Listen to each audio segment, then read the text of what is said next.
மனதுக்கு ஒரு காயம் ஏற்படுகின்ற பொழுது ஒரு மாயக்கரம் வந்து மருந்து போட்டு விட்டு போகும்.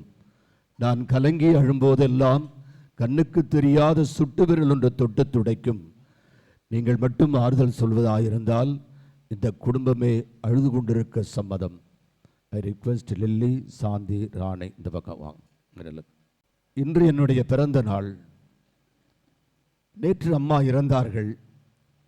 ஒருவேளை 65 வருடங்களுக்கு முன்பு அம்மா இருந்து நான் பிறந்திருந்தால் என்னோடு 5 பேர் அனாதையாக இருப்பார்கள். 65 ஆண்டு காலம் என்னை அருட்பணியாளராக மாற்றி இவர்களை படிக்க வைத்து பண்போடு வளர்த்ததால் தான் உங்கள் முன்பு நான் நின்று கொண்டிருக்கிறேன்.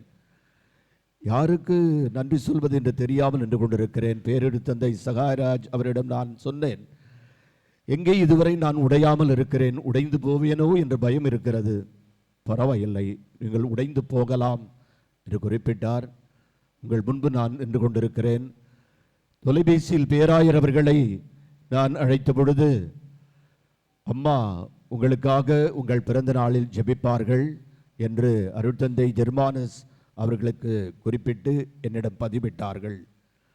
என்னுடைய வகுப்பு தோழர் மதுரை பேராயர்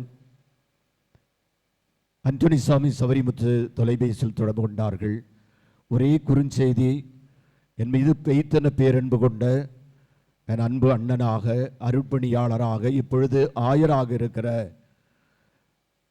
ராயப்பன் அருள் செல்வம் சேலம் மறை மாவட்டத்திலிருந்து எனக்காக மட்டுமே, என் குடும்பத்திற்காக மட்டுமே வந்திருக்க முடியும். ஆகவே தந்தை அவர்களுக்கும் பேராயருடைய பொது பதில் குரு பேரெடுத்திரு குழந்தைசாமி அவர்களை, நான் உங்களோடு இருக்கிறேன், நான் வருகிறேன். ஃபிலோதான் சொன்னார், கண்டிப்பாக ஆயரை கேட்டுவிட்டு திருப்பலி ஆற்றலாம் என்று. ஃபிலோ கண்டிப்பாக வாங்க என்று சொன்னேன். பால் கண்டிப்பாக நான் வருகிறேன் என்று குறிப்பிட்டார். அது போன்ற ஒரு அசாத்திய தைரியம் வேறு எவராலும் கொடுக்க முடியாது. இந்த தைரியத்தை தந்தை அவர்களும் நம்முடைய தேவ சகாயராஜ் அவர்களும் குறிப்பிட்டார்கள். இந்த நேரத்தில் இந்த குடும்பம் இந்த திரு அவைக்கு என்னும் வழியாக சேர்ந்து அவர்களுக்கு வணக்கம் செலுத்தலாம். இந்த ஆயருக்கும் இந்த அருட்பணியாளர்களுக்கும்.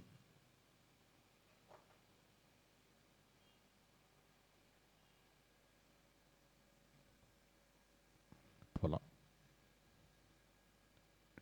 இந்த நேரத்தில் இந்த பங்கு தந்தை தம்பி மைக்கேல் துரை அவர்களுக்கும் அருட்சகோதரிகள் மாதா இருதய சபை அவர்களுக்கும், நான் காரைக்காலில் இருக்கிறேனா அல்லது மணிக்கொல்லையில் இருக்கிறேனா என்ற ஒரு சந்தேகம் வந்துவிட்டது. காரைக்காலை கரை புரண்டு வந்திருக்கிறது. எங்கு பார்த்தாலும் அம்மாவுடைய போஸ்டர், அம்மா கொடுத்து வைத்தவர்கள். ஆகவே முன்கள பணியாளர்கள், என் சார்ந்த அருட்சகோதரிகள், நான் உங்களோடு இருக்கிறேன், உங்கள் மனம் கனமாக இருந்தால் எங்களிடம் வைத்து விடுங்கள் என்று குறிப்பிட்ட அருட்சகோதரிகள், என்னுடைய மறை மாவட்ட குருக்கள், என்னுடைய மறை வட்ட குருக்கள் சிறப்பாக என்னோடு பணியாற்றி கொண்டிருந்தபோது எப்பொழுதெல்லாம் நான் உடைந்து போகிறேனோ, உடைந்து போக வேண்டாம் என்று சொல்லி சொல்லி ஒட்டி கொண்டிருந்த அருட்பணியாளர்கள், சிறப்பாக சாமிநாதன் செல்வம் அவர்களுக்கும், பாலூட்டி வளர்த்த அன்னை, கால் நீட்டி படுத்த பின்னே தாலாட்டு பாடுகிறோம் தாயை, நீ உறங்க நாங்கள் வாடுகிறோம். இந்த நேரத்தில் அன்பு தம்பி ஆரோக்கியதாஸ் என்னை விட வயதில் சிறியவனாக இருந்தாலும் கடந்த 10 ஆண்டு காலமாக அம்மாவையும் அப்பாவையும் சுமந்திருந்தவன் இவன்தான். நான் வந்து போனவன் தான், ஆனால் இவன் மட்டும்தான் தந்து போனவன். வழக்கமாக அப்பாவும் அம்மாவும் உயிர் பிச்சை போடுவார்கள். ஆனால் என்னுடைய அப்பாவுக்கும் அம்மாவுக்கும் உயிர் பிச்சை போட்ட 10 ஆண்டுகளாக இருந்தவன் அன்பு தம்பி ஆரோக்கியதாஸ். ஆகவே பிள்ளைகளை பார்த்த அம்மாவினுடைய மகன் என்ற முறையில் நீங்கள் காட்டிய இந்த பேரன்பிற்கும் உங்களோட உடனிருப்பிற்கும் நான் என்றும் நன்றி கடன் பட்டவன். வழக்கமாக பிடியரிசி கேட்போருக்கு படியரிசி தருவாங்க அம்மா. படியேறி வந்த சாவு கூட உன்னிடம் அடியேறி வந்ததால் மாண்டு போனாய் என்று எனக்கு தெரியவில்லை. அம்மா நீ இருந்தாய், எனக்கு நன்றாக இருந்தேன்.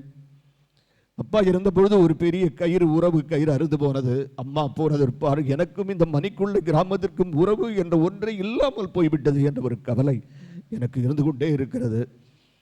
ஆகவே வழக்கமாக மண்ணை தோண்டி பொன்னை எடுப்போம், அடர்ந்து பறந்து விரிந்த அந்தோனி அம்மா என்ற ஆலமரம் இன்னும் ஒரு சில இடங்களில் ஆறடிக்குள் அடங்கி போய்விடும் என்பதுதான். அம்மா, யார் அழைத்தாலும் சென்று விடுவீர்கள் அம்மா, எமன் அழைத்தும் தெரிந்துமா நீங்கள் சென்று விட்டீர்கள் என்ற ஒரு கவலையோடு கண்ணீரோடு நான் நின்று கொண்டிருக்கிறேன். இங்கு உடைஞ்சுவிடக் கூடாது என்ற பயத்தில் மறுபடியும் என் அன்பிற்கினிய பேராயர், என் அன்பு நட்பு சகோதர குரு, சேலம் மறை மாவட்ட ஆயர் அன்பு அண்ணன் ராயப்பன் அருள் செல்வன், எனக்கு எப்பொழுதுமே என் உயிர் தோழனாக இருக்கிற அருட்தந்தை ஜார்ஜ் பிலோமின் தாஸ், எனக்கு எப்பொழுதுமே உயிரூட்டம் கொடுத்து கொண்டிருக்கிற என்னுடைய முதன்மை குரு திரு குழந்தை சாமி அருட்தந்தை சற்று தேவ சகாயராஜ், என் நட்பு சகோதர குரு ஜெர்மான சிறுதராஜ், வந்திருக்கிற அத்தனை பேரையும் சொல்ல வேண்டும் என்ற ஆசை. நான் பணியாற்றிய பங்கு விருதாச்சலம், நான் பணியாற்றி கொண்டிருக்கிற பங்கு காரைக்கால், நான் பள்ளியில் இருந்த பொழுது வந்த செஞ்சியிலிருந்து வந்திருக்கிற ஆசிரியர்கள், திண்டிவனத்திலிருந்து வந்த ஆசிரியர்கள், பாண்டிச்சேரியிலிருந்து வந்திருக்கிற ஆசிரியர்கள், அன்பு நண்பர்கள், கடலூரிலிருந்து வந்திருக்கிற உங்கள் அத்தனை பேருக்கும் மனமார்ந்த நன்றியை சொல்லி, சித்திரமாய் சிரிக்கின்ற எங்கள் நெஞ்சில் ஒரு சத்தமின்றி மறைந்து போன சகாப்தம் அம்மா நீ, அந்தோனி அம்மா.